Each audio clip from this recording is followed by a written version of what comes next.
ने जब लोकसभा का चुनाव की शुरुआत की थी, उस समय ही इस देश की जनता ने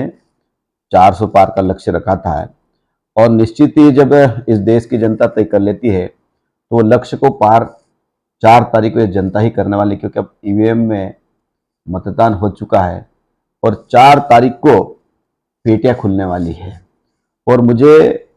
और भारतीय जनता पार्टी के जिस प्रकार इस देश में जनता ने जो विश्वास जताया,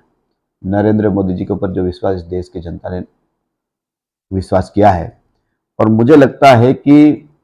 जनता ने जो नारा दिया था 400 पार का, वो नारा निश्चित रूप से पार होगा। और जहां तक मध्य प्रदेश का सवाल है,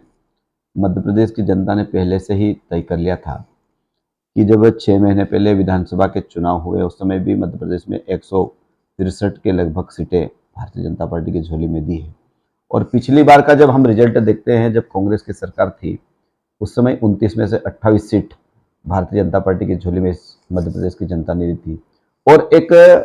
मात्र सीट जो छिंदवाड़ा थी, जो हम 40,000 मतों से पिछली बार हार गए थे। इस बार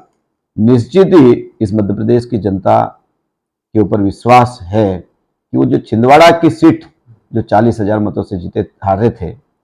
वो सीट भी इस बार भारतीय जनता पार्टी की झोली में आने वाली है। इस प्रकार मध्य प्रदेश में 29 की 29 सीट भारतीय जनता पार्टी चुनाव में जीतने वाली है।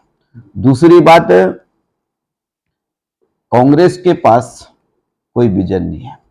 और भारतीय जनता पार्टी के पास विजन है जनता के लिए। जनता के सामने जितने भी भारतीय जनता पार्टी ने वादे किए हैं, जो मोदी जी ने गारंटी दी है जनता के विकास की, और 2047 में इस देश को विकसित करने का जो लक्ष्य नरेंद्र मोदी जी ने रखा, जो विजन रखा है,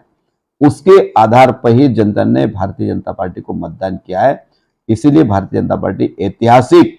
सीटों के साथ तीसरी बार केंद्र की सरकार में हम सरकार बनाने वाले मोदी जी के नेतृत्व।